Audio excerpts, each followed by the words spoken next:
अति सेंसिटिव, दांतों की सेंसिटिविटी में दे बदलाव पर पैनी नजर रखने के निर्देश दिए। गुरुवार को दिल्ली में एनएसएस के सम्मेलन को संबोधित करते हुए शाह ने राष्ट्रीय सुरक्षा को सर्वोच्च प्राथमिकता देने की अपील। पूर्व केंद्रीय मंत्री और जेडीयू के पूर्व राष्ट्रीय अध्यक्ष आरसीपी सिंह बीजेपी में शामिल हो सकते हैं। बीजेपी में शामिल होने के मुद्दे पर कहा कि मेरे लिए सभी विकल्प खुले हैं। समाजवादी पार्टी अध्यक्ष अखिलेश यादव ने विधानसभा चुनाव में हार के लिए चुनाव आयोग की बेईमानी को जिम्मेदार ठहराया। अखिलेश यादव ने कहा कि इसी चुनाव आयोग अगर ईमानदारी से काम करता तो नतीजे कुछ और होते। सुबह सपा अध्यक्ष ओम प्रकाश राजभर ने चुनाव आयोग पर अखिलेश के उठाए सवाल पर तंज कसा। ओपी राजभर ने कहा कि अखिलेश को कबूल करना चाहिए कि टिकट बंटवारे में गड़बड़ी की वजह से वो चुनाव हारे। सपा अध्यक्ष अखिलेश यादव ने बिहार में नीतीश तेजस्वी के साथ आने को 2024 आम चुनाव के मद्देनजर सकारात्मक संकेत बताया। उन्होंने उम्मीद जताई कि आगामी चुनावों में बीजेपी के खिलाफ मजबूत विपक्ष तैयार होगा।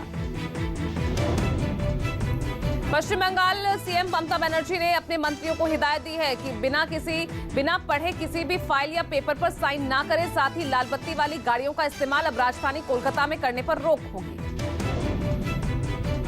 बंगाल में बीजेपी के 21 नेताओं सहित सीपीएम और कांग्रेस के कई कद्दावर नेताओं की संपत्ति की जांच की मांग की गई है। कोलकाता हाईकोर्ट में दायर पीआईएल में शुभेंदु अधिकारी, दिलीप घोष, लॉकेट चटर्जी, मोहम्मद सलीम, अब्दुल मन्नान जैसे नेताओं की प्रॉपर्टी में बेतहाशा बढ़ोतरी का आरोप लगाया गया है। महाराष्ट्र में सीबीआई जांच पर लगा प्रतिबंध जल्द ही हट जाएगा। शिंदे सरकार ने पूर्ववर्ती महागाड़ी राज में केंद्रीय जांच एजेंसी पर लगाई रोक को हटाने की कोशिशें शुरू कर दी है। आम आदमी पार्टी ने गुजरात विधानसभा चुनाव के लिए अपनी दूसरी लिस्ट गुरुवार को जारी की। दूसरी लिस्ट में आपने 9 उम्मीदवारों के नामों का ऐलान किया। पहली लिस्ट में पार्टी ने 10 प्रत्याशी घोषित किए थे। बिहार के 2 पूर्व विधायकों को गुरुवार को अलग अलग मामलों में अरेस्ट किया गया। पीरो के पूर्व बाहुबली विधायक सुनील पांडे को विंध्याचल में हुई हत्या के मामले में गिरफ्तार किया गया। वहीं गोविंदगंज के पूर्व एमएलए राजन तिवारी को यूपी पुलिस ने रक्सौल से गिरफ्तार किया। दलित नेता और भीम आर्मी चीफ चंद्रशेखर आजाद को जोधपुर पहुंचने पर हिरासत में लिया गया। आजाद ने कहा कि जब तक मुझे जालौर नहीं जाने दिया जाएगा तब तक मैं आता रहूंगा। लोक जनशक्ति पार्टी रामविलास के अध्यक्ष चिराग पासवान ने गुरुवार को जालौर घटना के पीड़ित परिवार से मुलाकात की। चिराग ने गहलोत सरकार से जांच के लिए एसआईटी के गठन और दोषी को सख्त सजा देने की मांग की। जालौर कांड को लेकर राजस्थान एससी आयोग के अध्यक्ष खिलाड़ी राम बैरवा ने भी गहलोत सरकार पर सवाल उठाए। बैरवा ने कहा राज्य सरकार दलितों पर हो रहे अत्याचार के खिलाफ गंभीर नहीं। मध्य प्रदेश के शिवपुरी में ब्राह्मण विरोधी बयान को लेकर फंसे प्रीतम लोधी ने माफी मांग ली है। बीजेपी नेता उमा भारती के रिश्तेदार ने ब्राह्मण कथावाचकों पर बेहद आपत्तिजनक बयान दिया था। शिवपुरी के करह गांव में 17 अगस्त को एक कार्यक्रम के दौरान दिए बयान को लेकर प्रदेश में कई जगहों पर प्रदर्शन किया। ब्राह्मण समाज ने प्रीतम लोधी का पुतला फूंका। गाजियाबाद के मोतीनगर में अगवा 2 बच्चियों में से एक का शव बरामद किया गया, जबकि दूसरी बच्ची सकुशल बरामद कर ली गई है। पुलिस ने आरोपी युवक को गिरफ्तार कर लिया। गाजियाबाद की मसूरी में हुए भीषण सड़क हादसे में 4 लोगों की मौत हो गई। इस हादसे में एक बच्ची गंभीर रूप से जख्मी है। सड़क किनारे खड़े ट्रक ने तेज रफ्तार कार के भिड़ने से यह हादसा हुआ। बिहार के समस्तीपुर में मुहर्रम जुलूस का 2 वीडियो वायरल हो रहा है। वायरल वीडियो में जुलूस के दौरान सरेआम फायरिंग होती नजर आ रही है। एक वीडियो भैरोखरा गांव की है, वहीं दूसरा वीडियो ताजपुर रोड का बताया जा रहा है। बिहार की राजधानी पटना के कंकड़बाग इलाके में गुरुवार को सेना के जवान रहा था। पुजारी की आत्महत्या की कोशिश से संत समाज में सरकार के प्रति भारी रोष है। संत समाज ने 3 दिन में कार्रवाई न करने पर आंदोलन की चेतावनी दी है। देश में तेजी से बढ़ रहा कोरोना संक्रमण, 2 दिन की राहत के बाद आज फिर 10,000 से ज्यादा नए कोरोना मरीज मिले। देश में एक्टिव मरीजों की संख्या 1 लाख के पार है। संक्रमण दर 3% से ज्यादा है। दिल्ली में पॉजिटिविटी रेट 10% से ऊपर पहुंच चुका है। अस्पतालों में एडमिट मरीजों की संख्या भी बढ़ रही है। दिल्ली में गुरुवार को 1964 नए केस दर्ज हुए। इसके साथ ही 8 लोगों की मौत हुई। 1939 लोग कोरोना से ठीक हुए।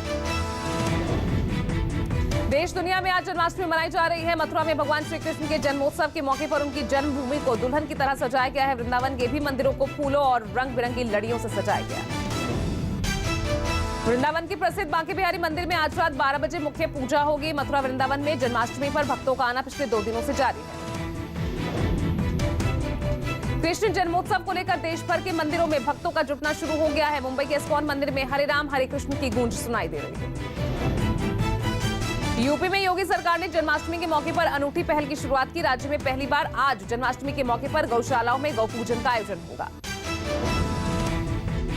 जन्माष्टमी के मौके पर आज मुंबई और उसके आसपास दही हांडी की धूम होगी। कोरोना काल में 2 साल की रोक के बाद इस साल दही हांडी का फिर आयोजन किया जा रहा है। यूपी के सीएम योगी आदित्यनाथ जन्माष्टमी के मौके पर वृंदावन और मथुरा जाएंगे। मुख्यमंत्री तीर्थ यात्रियों के लिए निःशुल्क शुरू किए जाने वाले अन्नपूर्णा भोजनालय का लोकार्पण करेंगे। महाराष्ट्र सरकार ने गोविंदा दही हांडी को साहसिक खेल का दर्जा देने का ऐलान किया है। सीएम एकनाथ शिंदे ने प्रो गोविंदा लीग भी शुरू करने की बात कही।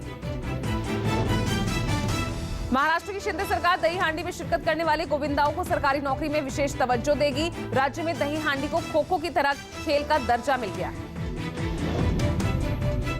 बीजेपी आज पूरे मुंबई में दही हांडी के 370 कार्यक्रमों का आयोजन करा रही है, तो वहीं शिवसेना ने भी शिवसेना भवन के सामने दही हांडी का आयोजन किया है। राष्ट्रीय सुरक्षा सलाहकार अजीत डोभाल 2 दिनों की रूस यात्रा पर है। एनएसए डोभाल की आज रूसी राष्ट्रपति पुतिन से भी मुलाकात की संभावना है। विदेश मंत्री एस जयशंकर ने माना कि भारत चीन के संबंध मौजूदा समय में बेहद नाजुक दौर में है। एलएसी पर चीन की हालिया गतिविधियों का हवाला देते हुए विदेश मंत्री ने साफ किया कि भारत चीन के बेहतर संबंध के बिना एशियाई शताब्दी की उम्मीद बेमानी है। ऑस्ट्रेलिया के समुद्री इलाके में आज से बड़ा युद्ध अभ्यास शुरू हो रहा है। युद्ध अभ्यास में भारत सहित 17 देश शामिल हो रहे हैं। चीन के 51 लड़ाकू विमान और 6 युद्धपोत ने गुरुवार को फिर ताइवान सीमा का उल्लंघन किया। इससे पहले 7 अगस्त तक ताइवान के आसपास चीनी सेना के 14 युद्धपोत और 66 विमानों की मौजूदगी दर्ज की गई। चीन के उकसावे वाली कार्रवाई के जवाब में ताइवान ने भी अपने सबसे उन्नत लड़ाकू विमान F-16V उड़ाकर अपना दमखम दिखाया। ताइवान अपने एयर और नेवल डिफेंस सिस्टम को एक्टिवेट कर चुका है।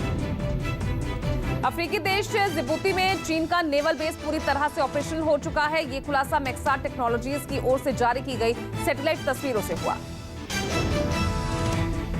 अमेरिकी प्रतिनिधिमंडल भारत की 8 दिनों की यात्रा पर आ रहा है। ये प्रतिनिधिमंडल अमेरिकी सीनेटर जॉन ओसॉफ की अगुवाई में 30 अगस्त को भारत पहुंचेगा।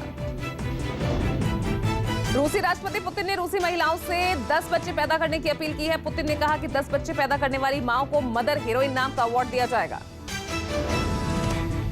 ब्रिटिश प्रधानमंत्री पद के उम्मीदवार भारतीय मूल के ऋषि सुनक गुरुवार को जन्माष्टमी के मौके पर अपनी पत्नी अक्षता मूर्ति के साथ भक्ति वेदांत मनोहर मंदिर में पूजा अर्चना करते नजर आए।